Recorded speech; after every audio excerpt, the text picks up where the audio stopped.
இயேசு கிறிஸ்துவின் இனிய நாமத்திலும் சேனைகளின் அதிபதி தரிசன சபையின் சார்பிலும் தரிசன வார்த்தைகள் என்ற இந்த யூடியூப் சேனல் நிகழ்வுக்கு உங்களை வாழ்த்தி வரவேற்கிறோம். மனித வாழ்வில் சந்திக்கும் எல்லா பிரச்சனைகளிலும், போராட்டங்களிலும், தோல்விகளிலும், சோர்வுகளிலும், பலனற்று திடனற்று போகும் நிலைகளிலும் மனம் உடைந்து நொறுங்கி போய்விடுகிறோம். இன்று அதை மனமுறிவு என்று கூட சொல்லுவோம். அது ஒரு பயங்கரமான பலவீனம். இதை கொண்டு வரும் காரியங்கள் அல்லது வல்லமைகள் எது என்று நாம் ஆராய்ந்து பார்த்தால் பெரும்பாலும் ஏதோ ஒரு இழப்பு தான் இந்த மனமுறிவுக்கு காரணமாக இருக்கிறது என்று தெரிய வருகிறது. நாம் நேசிக்கும் அன்புக்குரியவர்கள், மனைவி, கணவன், தாய், தகப்பன், பிள்ளைகள் நாம் இழக்கும் சூழ்நிலைகள் வந்தால் சிலர் தங்களையே மாய்த்து கொள்ளவும் தயங்குவதில்லை. எத்தனை தற்கொலைகளுக்கு இதுவே காரணமாக இருந்திருக்கிறது. சிலர் தாங்கள் நேசிக்கும் பொருட்களை, குறிக்கோளை அல்லது ஐஸ்வர்யத்தை இழக்கும்போது மனமுறிவு ஏற்படுகிறது.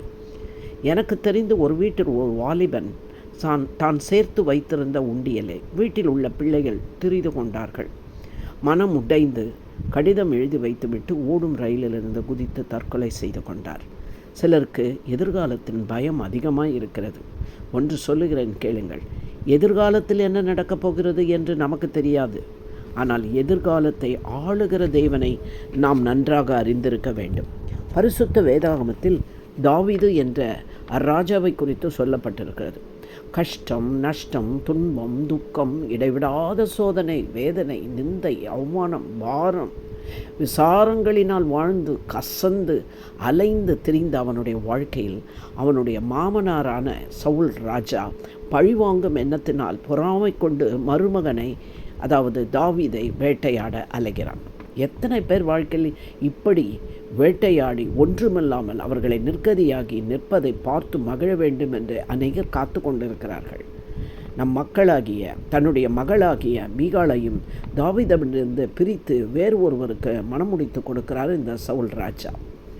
இஸ்ரவேலருக்கு விரோதமாய் நிந்தித்த படையெடுத்து வந்து சவால் விட்ட பெலிஸ்திய ராட்சசனை கொன்றதால் தன் பெண்ணை திருமணம் செய்து கொடுத்து ராஜ்யத்தில் பாதியும் தருவேன் என்று கூறிய அதே சவுல் ராஜா இன்று தாவீது பெலிஸ்தனை வீழ்த்தி இஸ்ரவேலுக்கு ஜெயத்தை சம்பாதித்த பொழுது பெண்கள் எல்லாரும் கூடிக்கொண்டு சவுல் கொன்றது 1000, தாவீது கொன்றது 10,000 என்று பாடி ஆடினார்கள்.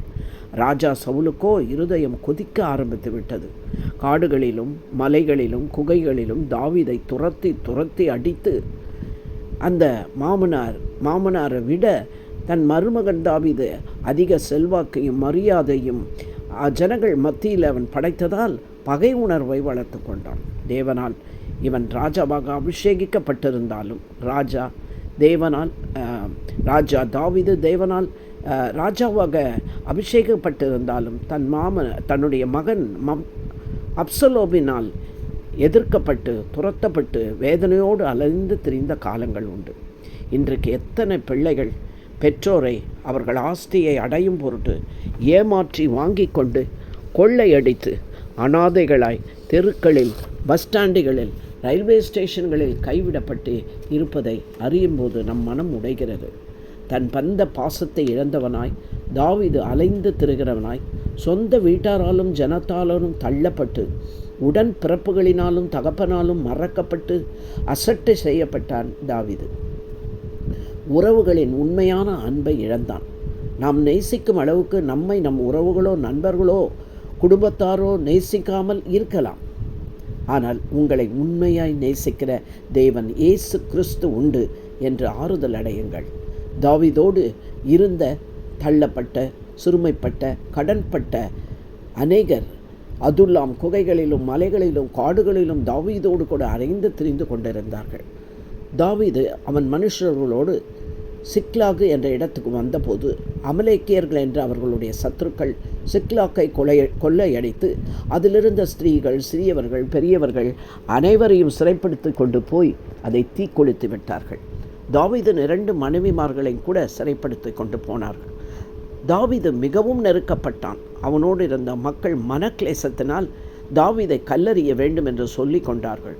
தாவீதோ பலனற்று அவன் மனமுறிவோடு காணப்பட்டான். தன் தேவனாகிய கர்த்தருக்குள்ளே தன்னை திடப்படுத்தி கொண்டான். கர்த்தரிடத்தில் காத்திருந்து அவன் விசாரித்தான். நான் அந்த அமலேக்கியர்களை தொடர்ந்து சென்றால் அவர்களை என் கையில் நீர் ஒப்பு கொடுப்பீரோ என்று கேட்டாராம். அதற்கு கர்த்தர், நீ தொடர்ந்து போ, அவர்களை பிடித்து சகலத்தையும் நீ உன் பக்கம் திருப்பிக் கொள்வாய் என்று வாக்களிக்கிறார்.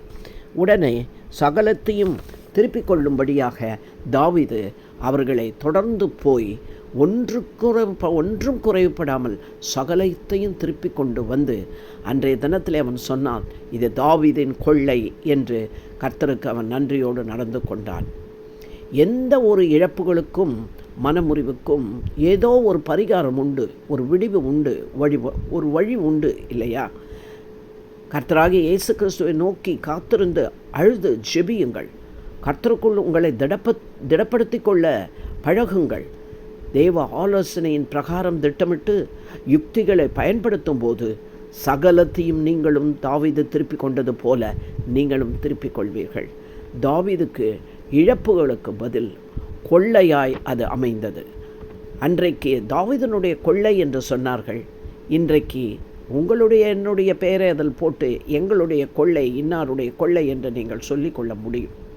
அது மாத்திரமல்ல, தன்னோடு கூட வராதவர்களுக்கும் தாவீது அதிலிருந்து பங்களித்தான். தாவீதும் அவன் மனுஷனும் நடமாடின எல்லா இடங்களிலும் இருந்த எல்லாருக்கும் அவன் பகிர்ந்து கொடுத்தான் என்று வேதம் குறிப்பிடுகிறது. எவ்வளோ பெரிய ஆசீர்வாதம் பாருங்கள். கர்த்தரை நம்புங்கள், அவர் பாதத்தில் காத்திருங்கள், அவர் சகலத்தையும் உங்களுக்கு திருப்பி கொடுப்பார். ஜெபிப்போமா. அன்பு இரக்கம் உள்ள எங்கள் நல்ல தகப்பனே, எங்கள் மனமுறிவோடு கர்த்தாவை உம்மை நாங்கள் நோக்கி பார்க்கிறோம். எங்களை ஆறுதல் செய்து தேற்றவல்ல தேவன் நீர் ஒருவர் தான். எங்கள் காயங்களை கட்டுகிற தேவன் நீர்தான் அப்பா. எங்கள் கண்ணீரை துடைக்கிறவர் நீர்தான். இங்கே ஜெபத்திலே கலந்து கொண்டிருக்கிற அத்தனை பிள்ளைகளுடைய கண்ணீரையும் நீங்கள் துடைத்து அவங்க மன முறிவை கர்த்தாவே அதை காயம் கட்டும்படியாய் உம்மிடத்தில் வருகிறோம். இதோ தாவீதின் மனக்லேசம், தாவீதினுடைய நெருக்கம், தாவீதினுடைய மனமுறிவில் எவ்வளோ அருமையாக அவனுக்கு உதவி செய்தீர் கர்த்தாவே. உம்மை தேடி அவன் வந்ததினால் சிறியவரிலும் பெரியவரிலும் குமாரரிலும் குமாரத்திகளிலும் ஒன்றும் குறைவுபடாமல் ஆடுகளையும் மிருக ஜீவன்களையும் அவன் திருப்பி கொண்டான் என்று நாங்கள் படிக்கிறோமே. அவனுடைய எங்களுடைய காரியங்களை, நாங்கள் இழந்து போயிருக்கிற காரியங்களை மறுபடியும் திருப்பிக் கொள்ள சத்ரு கொள்ளையாடின அனைத்தையும் கர்த்தாவை கக்கி போடும்படியாக கர்த்தர் எங்களுக்கு உதவி செய்வீராக. நாங்கள் ஜீவனுள்ள நாட்களெல்லாம் உமக்கும் மற்றவர்களுக்கும் பிரயோஜனமுள்ள ஆசீர்வாதமுள்ள பாத்திரங்களாக இருக்க எங்களை கர்த்தாவினில் மாற்றுவீராக. உம்முடைய திருக்கரங்களில் எங்களை ஒப்புக் கொடுக்கிறோம். எங்களை தாழ்த்தி உம்முடைய பாதத்தில் ஒப்புக் கொடுக்கிறோம். எங்களுக்கு உதவி செய்வீராக. இயேசுவின் மூலம் ஜெபிக்கிறோம் எங்கள் நல்ல பிதாவே, ஆமென். இந்த செய்தி நிச்சயமாக உங்களுக்கு ஆசீர்வாதமாக இருந்திருக்கும். இது மற்றவர்களுக்கும் ஆசீர்வாதமாய் அமையும்படியாக லைக் பண்ணி ஷேர் பண்ணுங்கள். சப்ஸ்கிரைப் பண்ணாதவர்கள் சப்ஸ்கிரைப் பண்ணுங்கள். பெல் பட்டனையும் அழுத்துங்கள். எங்களுடைய நிகழ்ச்சி தொடர்ந்து உங்களுக்கு கிடைக்கும். கர்த்தர் உங்களை ஆசீர்வதிப்பாராக.